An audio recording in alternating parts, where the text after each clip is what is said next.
Marítimo na TSF, boa tarde, primeira edição da temporada 2024-2025. Um ilustre convidado, Carlos André Gomes, com já 8 meses concluídos do seu mandato na presidência do Clube Sport Marítimo. Senhor Presidente, em jeito de balanço, o que é que se pode dizer destes primeiros 8 meses do seu mandato? Bom dia, Elvio. Muito obrigado pelo convite para estar presente aqui nesta primeira edição da época 2024-2025. Nós entramos em novembro de 2023, mais precisamente no dia 22 de novembro, ou seja, a meio de uma época desportiva, em que essencialmente houve que focar em duas coisas. Primeiro, era necessário dar aqui alguma mensagem de tranquilidade e serenidade para dentro do balneário. Depois era necessário começar num processo de reorganização e reestruturação do próprio clube. Foi isso que tentamos fazer. Resolvemos vários problemas que já vinham de há muitos anos para cá. Desde logo a questão da propriedade dos terrenos de Santo António, que foi um problema que foi resolvido.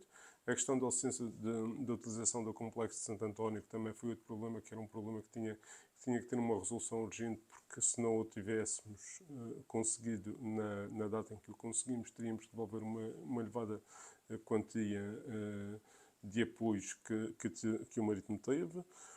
Houve a questão da equipa de futebol, que era necessário unir o balneário no sentido de correr atrás do prejuízo, porque relembro que quando entramos o Marítimo já tinha uma série de derrotas que o deixavam praticamente afastado do título e houve que recuperar esse caminho. Esse caminho fez unindo o balneário, aproveitando o mercado de janeiro para fazer algumas contratações cirúrgicas no sentido de dotar a equipa de elementos que pudessem correr atrás desse prejuízo. Foi isso que fizemos e tivemos, quando todos nos davam como mortos, a verdade é que conseguimos ir até a última jornada a lutar pelo objetivo de subir divisão. Infelizmente não o conseguimos, mas aquilo que posso deixar claro é que esta direção não parou. Desde o dia em que fechou o campeonato anterior, não parou na procura de reforçar a equipa, reforçá-la de forma criteriosa e com muita assertividade, para procurarmos enfrentar um campeonato que se avizinha muito competitivo, longo, e que procuraremos fazer face às dificuldades que encontramos com qualidade e competência, para no fim atingirmos os objetivos a que nos propomos. No próximo sábado, o Marítimo estreia com o Tondela a nova edição da Segunda Liga. O mercado está ainda em aberto até o final do presente mês. Fale-nos um pouco da política das contratações. O Marítimo, aquilo que procurou essencialmente foi, desde o momento em que o Fábio assumiu o Marítimo, nós procuramos ter uma característica de equipa que fosse uma equipa aguerrida, competitiva e que estivesse sempre na disputa de cada lance, quase como a disputar a sua própria vida. E foi estas características que também procuramos os jogadores para nos reforçarem, que tivessem essas características, que fossem jogadores que viessem dotados de um espírito de combate, de um espírito de entreajuda, que estivessem dispostos a lutar lado a lado connosco para atingirmos o nosso objetivo. Por outro lado, procuramos uma outra coisa, que foi baixar a média de idades da equipa, no sentido de dotar esta equipa de futuro. Ou seja, nós queremos jogadores que nos transmitam rendimento desportivo, mas também rendimento financeiro futuro. Foi nesse sentido que nós estamos à procura, de forma muito criteriosa, dos jogadores que podem compor este plantel. Seria fácil estar aqui hoje e dizer o plantel está todo fechado, já contratamos 20 jogadores. Não é esse o caminho que nós queremos. Nós preferimos esperar algum tempo e contratar aqueles que nós temos identificados. E é isso que nós estamos a fazer. O plantel não está fechado. Eu diria que está 80% do plantel fechado, mas há aqui 2 ou 3 vagas que ainda estão em abertos. Os jogadores estão identificados, estão a ser negociados, mas só podemos fechar a partir do momento que eu tiver o contrato assinado. Enquanto não tiver o contrato assinado, não posso dizer que são reforços. O mercado está duro em termos financeiros. Muito duro. Nós temos aqui um dado que está, do meu ponto de vista, a desvirtuar um pouco o mercado, que é, nós temos muitos jogadores à espera que lhe apareça o contrato da vida deles do mercado árabe. E esse fator só por si leva a que nenhum jogador decida a primeira que quer vir para o clube A ou clube B. Estão sempre à espera que apareça a proposta milionária do futebol árabe. E nesse sentido, nós, na Europa e principalmente o Marítimo, temos alguma dificuldade em combater essas propostas que vão chegando. Presidente, houve o estágio de pré-temporada no Algarve, um estágio que teve um trabalho intenso e com resultados também positivos. Sim, o estágio no Algarve enquadrou-se numa ótica que esta direção entendeu ser necessária para dotar a equipa da qualidade e da competência necessária para enfrentar o sucesso. O que é que nós procuramos? Procuramos que o estágio do Algarve fosse feito um misto de treinos, mas jogos, competição, dotar os jogadores de competição num crescendo de dificuldade para que quando se iniciasse a época eles já estarem num ritmo competitivo muito mais elevado do que aquele que era suposto estar se estivessem só a fazer treinos. Eu relembro que o estágio do Algarve foi um estágio de 10 dias, em que nesses 10 dias o Marítimo fez 6 jogos. 6 jogos de muita intensidade, debaixo de um calor extremo, em que os jogadores estavam extremamente cansados, mas que souberam lutar com muito sacrifício e resistir a todas as dificuldades que enfrentaram. É por isso que isto também me deixa uma esperança e uma perspectiva de que entraremos fortes no campeonato e seremos um candidato a ganhar jogo a jogo os 3 pontos que estão em disputa, porque isto faz jogo a jogo. Neste planeamento, o Dani, bem como o Fábio Pereira, tiveram sempre um papel ativo com o Presidente na escolha e composição do atual plantel. É verdade. O Dani é uma peça fundamental da nossa estrutura. É uma pessoa com quem me dá um gozo enorme trabalhar e aprender, porque eu todos os dias com o Dani aprendo na humildade dele e na competência dele. Portanto, o Dani é uma peça que para mim é fundamental. Por razões pessoais, ele não, se calhar não vai estar tão presente nas deslocações que fizemos isso tudo, mas o Dani está sempre connosco, que é a peça fundamental da nossa estrutura, e foi nesta equipa que estamos a construir, que eu acho que é uma equipa extremamente competitiva, ele e o Fábio tiveram um papel fundamental. O meu foi só quase dar o sim ou não àquilo que eram as escolhas deles e que, do meu ponto de vista, foram muito bem feitas. De resto, o Dani é uma figura do nosso clube. São muitos os jogadores madeirenses integrados no atual plantel, num plantel que também ele tem um treinador madeirense e uma equipa técnica de 90% de madeirenses. É verdade.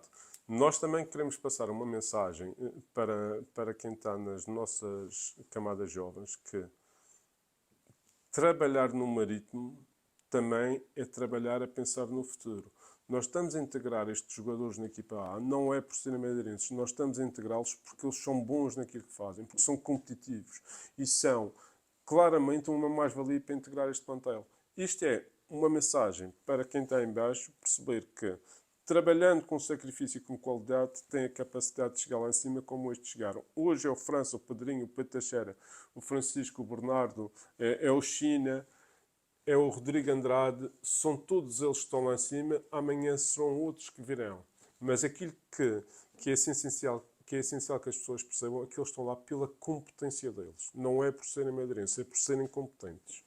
O Marítimo anunciou também algumas renovações. Esta também é uma política de valorizar os nossos ativos. Sem sombra de dúvidas. Nós estamos a falar de jogadores, mais uma vez, que nós contamos, achamos que no projeto Marítimo fazem todo o sentido, porque são jovens jogadores, na maioria das renovações que fizemos, são jovens jogadores e são jogadores que trazem rendimento desportivo e que futuramente, se Deus quiser, terão algum rendimento financeiro. Saíram alguns jogadores e o Marítimo consegue assim diminuir a carga salarial. Sim, isso foi, nós estabelecemos entre nós direção que havia um teto a partir do qual nós não passaríamos. É fundamental que o Marítimo se prepare para subir divisão, que esse é o objetivo de todos, mas acima de tudo é fundamental que se prepare esse objetivo sem cometer loucuras, sem ultrapassar limites, porque há mais Marítimo para além deste ano e tem que haver um Marítimo sustentável, tem que haver um Marítimo no futuro e nós não podemos hipotecar numa época aquilo que é o futuro do Marítimo. Esse é o cuidado que esta direção tem tido, é trazer jogadores que se enquadrem dentro dos limites que foram estabelecidos, ou seja, tentamos reduzir aquilo que era a massa salarial que existia antigamente e, acima de tudo, também reduzir a média de idades, precisamente para poder dar futuro a esta equipa. Sábado estreamos o campeonato com a formação Beirã do Tondela. Será um campeonato longo e competitivo, exigente. Sem dúvida. Eu creio que este campeonato será o campeonato mais disputado nos últimos anos na segunda Liga. Nós temos uma série de equipas que, a meu ver, serão fortes candidatos e teremos 2 ou 3 equipas que ninguém os identifica como candidatos, mas que serão uns outsiders que virão com muita força. Torneio Turmia regressou, os nossos adeptos marcaram presença. É importante que os adeptos estejam já unidos em prol da equipa. E deixem-me que diga isto. O sucesso ou o insucesso das organizações faz em conjunto, não se faz na individualidade. O apoio dos adeptos é fundamental para o sucesso do Marítimo. Nós temos tido ao longo dos anos a felicidade de contar com adeptos que estão sempre ao nosso lado. E eu não tenho dúvidas que os adeptos, estando ou não chateados com a equipa, vão estar sempre ao nosso lado. E nós, equipa, é que temos que puxar por eles e pelo apoio deles. Eles naturalmente vão nos dar, mas nós ainda temos que puxar mais. Temos que ser nós a entregar alguma coisa para podermos ter esse apoio dos adeptos. Não tenho dúvidas que vamos ter e não tenho dúvidas que no final vamos ser todos felizes. Presidente, voltando um pouco atrás e na saída dos jogadores, o Lucas Silva, há quem conte uma história, há quem conte outra. Esta também é uma oportunidade do Presidente de esclarecer. Sim. Eu vou esclarecer para as pessoas perceberem o contrato do Lucas Silva. Nós, quando chegamos, havia um contrato assinado, que era uma cedência temporária do Lucas Silva e que tinha uma opção de compra. Essa opção de compra seria feita com o Marítimo a pagar 350 mil euros ao Mirassol. Só que nesse mesmo contrato tinha uma outra cláusula que dizia que, mesmo o Marítimo pagando os 350 mil euros ao Mirassol, poderia o jogador recusar-se a assinar o contrato pelo Marítimo. E se recusasse, teria que indemnizar o Marítimo em 300 mil euros. Ou seja, o Marítimo pagava 350 mil euros e se o jogador não quisesse assinar pelo Marítimo, o Marítimo só recebia 300 mil, ficava a perder 50 mil. Neste sentido, e nós tínhamos algumas indicações de que o Lucas Silva não queria voltar para o Marítimo, nesse sentido aquilo que nós fizemos foi, numa primeira instância, começar a negociar com o Mirassol uma questão muito simples que era: se eu pago os 350 mil euros, mas o jogador se recusa a assinar pelo Marítimo, eu recebo os 300 mil do Lucas Silva, mas como não fiz o negócio, como o Lucas Silva não vem para o Marítimo, o Mirassol compromete-se a devolver os 350 mil euros. E eu tive que negociar isto. E só depois de ter o Mirassol a aceitar que devolvia os 350 mil euros, então parti para a segunda fase, que foi negociar com o Lucas no sentido de ele vir para o Marítimo.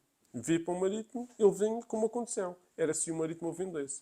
E então, nós conseguimos, depois de negociar, começar a negociar com o clube da Coreia, com o FC Seul, no sentido de vender o Lucas Silva ao FC Seul. Quando tivemos a garantia que o FC Seul estava disposto a pagar, e eu posso dizer que o valor de venda foi 1 milhão e 200 mil, quando o Seul aceitou pagar 1 milhão e 200 mil pelo Lucas Silva, então o Lucas Silva aí assinou o contrato para o Marítimo com a certeza que tinha já que seria jogador do FC Seul. No final, aquilo que se passou foi um negócio em que potencialmente o Marítimo poderia perder 50 mil euros, tornou-se num negócio em que o Marítimo recebe cerca de 800 mil euros. Porque de 1 milhão e 200 mil, 30% são da propriedade do Mirassol. Sim, senhor. Sr. Presidente, a equipa feminina também recebeu reforços. Também é uma aposta aqui, atendendo às dificuldades, mas o Marítimo não deixa de apostar na equipa feminina.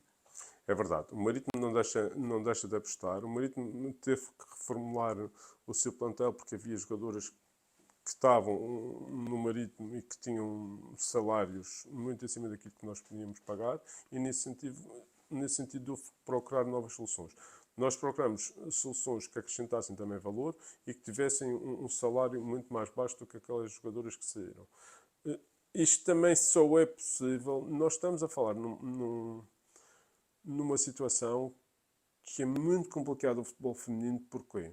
Porque nós estamos a falar de jogadoras que têm um salário relativamente baixo quando têm, para fazer face às despesas, têm rendas que são de 1.500, 2.000 euros. Ou seja, estamos a falar de jogadores que têm um rendimento muito mais baixo do que a própria renda de um apartamento. Portanto, houve fazer aqui um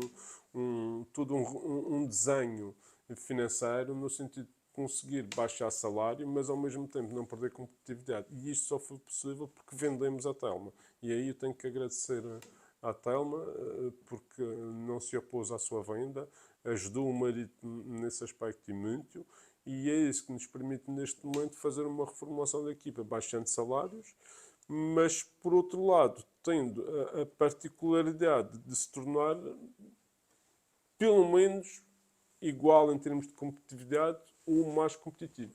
A equipa B. A equipa B é um projeto que nós também tivemos que fazer aqui uma reformulação, no sentido de nós já tínhamos jogadores na equipa B com 24 e 25 anos e com salários relativamente altos para aquilo que é um contexto da equipa B. Nesse sentido, aquilo que se procurou foi dotar a equipa B essencialmente jovens, com salários mais baixos do que aqueles que saíram, mas ao mesmo tempo havia que ter 2 ou 3 figuras com mais experiência lá, porque isto não se faz só também de juventude. Também às vezes é preciso incutir um pouco de experiência de pessoas que já têm experiência de outros campeonatos na equipa para podermos ser competitivos. Foi nesse sentido que o Edgar Costa vem para a equipa B como um transmissor da mística, alguém que tem uma experiência dentro do futebol que é inabalável, que tem uma qualidade e que é um colega fundamental e fenomenal dentro do balneário, e trazer essa mística para os jovens que estão na equipa B.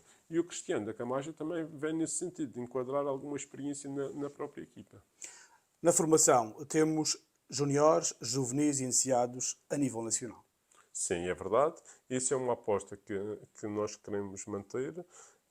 Nós alteramos um pouco aquilo que é o conceito ou que estava incutido na formação, porque nós tínhamos um único coordenador, que era o coordenador de toda a formação. Nós resolvemos partir a coordenação em 2 coordenações. Uma coordenação logística, que é feita pelo professor Nuno Naré, em que tem a sua responsabilidade as certificações da formação, os exames médicos, a organização dos jogos, tudo o que é transportes, tudo o que é logístico, está com o professor Nuno Naré.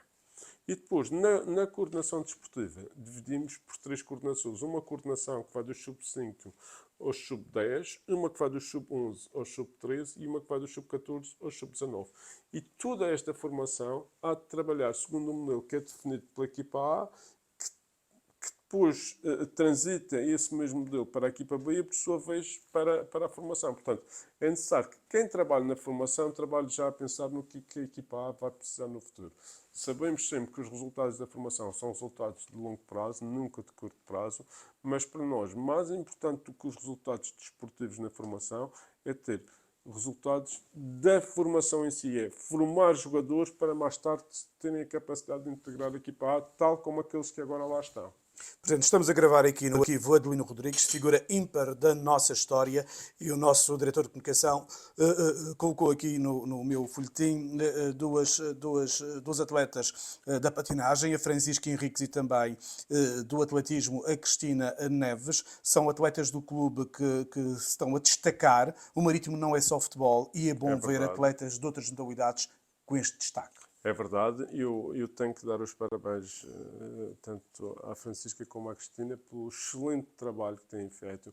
Um trabalho que muitas vezes passa na sombra a toda a gente, mas que eu sei que é um trabalho de muito sacrifício e de muito valor. Mais valor ainda quando as condições financeiras não são as mais propícias para fazerem esse trabalho. Nós temos a noção que eles têm feito um trabalho espetacular e, acima de tudo, muito competente nessas modalidades, e só tenho que lhes agradecer o facto de estarem connosco, de estarem no Marítimo a fazer tão belo trabalho. Na primeira divisão, também nas competições europeias, vai estar o nosso handball. É verdade. Vai estar o handball. O handball que também tivemos que fazer aqui um ajustamento financeiro, sem perder competitividade, mas tivemos que fazer esse ajustamento financeiro porque, lá está, nós temos que enquadrar o Marítimo numa situação em que, no espaço de 2 anos, que são os 2 anos em que o Marítimo está na segunda Liga, o Marítimo perde cerca, só em direitos televisivos, são cerca de 16 milhões de receita que o Marítimo perde.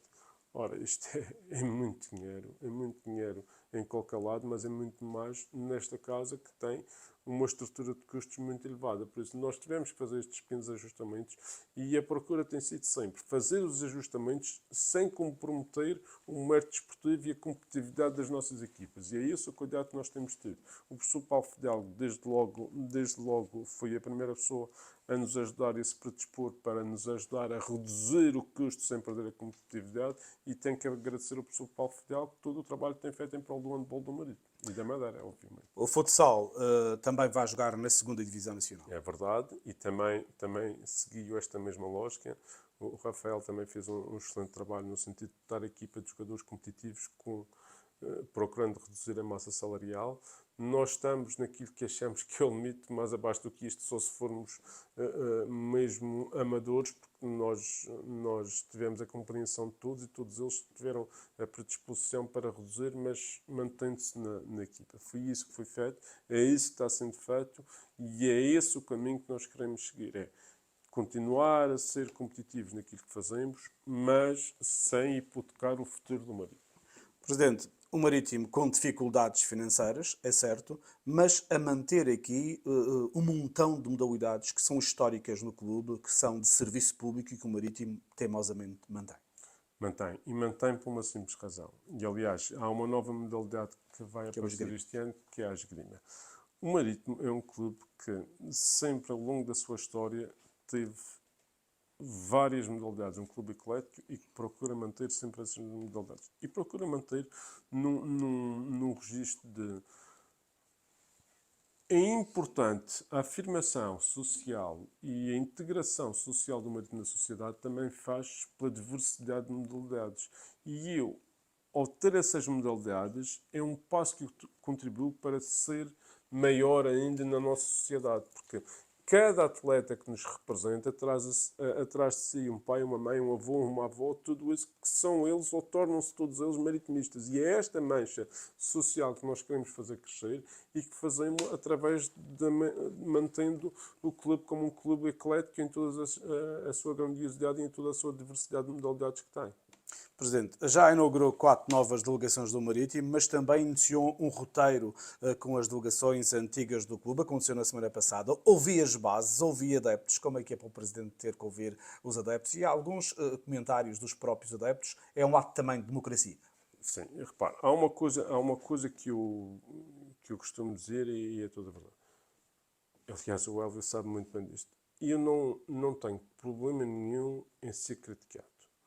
Tenho alguns problemas quando essa crítica roça a ofensa Que não foi o caso. e a maldicência, que não foi o caso. Tudo o que são críticas justas, são sempre bem-vindas, porque isso também é a oportunidade que eu tenho para melhorar. Porque nós estamos aqui numa direção de um clube em que nós vemos aquilo que nos deixam ver. Há muita coisa que nos passa ao lado. E se nós não temos esse feedback, se não temos essas críticas, por vezes as sugestões, nós, se calhar, há assuntos que existem e que nós nem sabemos que eles existem. Portanto, a crítica para nós faz parte do processo de melhoria. Não é encarado como lá vem este que me vem dizer mal. Não. É encarado como um processo de melhoria. Uma oportunidade para eu melhorar a minha forma de trabalhar e de agir. Portanto, a crítica vinda de forma como vem, construtiva, para mim não é problema nenhum e é muito bem-vinda. Presidente, uma mensagem aos adeptos do Marítimo de união para que estejamos todos juntos em mais uma época desportiva. Pronto. Nós estamos a iniciar um ano que é um ano fundamental para o Marítimo e é importante que as pessoas, mais do que virem aos jogos só, é importante que as pessoas centrem o seu apoio à volta da equipa. É importante que se passe a mensagem posterior que o Marítimo é um Marítimo unido, que é uno. Não há ninguém que possa dizer que toda a gente gosta de si ou toda a gente gosta daquilo que faz. Não, vai haver sempre quem gosta e quem não gosta. Mas é importante que, mesmo quem não gosta, que esteja ao lado da equipa. Não é que esteja ao lado do presidente ou deste ou daquele, que esteja ao lado da equipa. É fundamental. Só juntos, unidos, é que vamos conseguir chegar lá. Nós temos tido um feedback muito positivo de todos os adeptos, dos simpatizantes, das claques que nos têm apoiado e que nunca nos falham. Nós temos tido que cobrem no fim acho perfeitamente justo. Que venham exigir, acho perfeitamente justo. Mas naqueles 90 minutos que estejam lá da equipa. Porque é nesses 90 minutos que a equipa precisa dos adeptos. E nós temos tido provas que eles estão sempre lá connosco. Obrigado, Sr. Presidente. Vitória gritem bem alto. Boa tarde. Este foi o Seu Marítimo na TSF.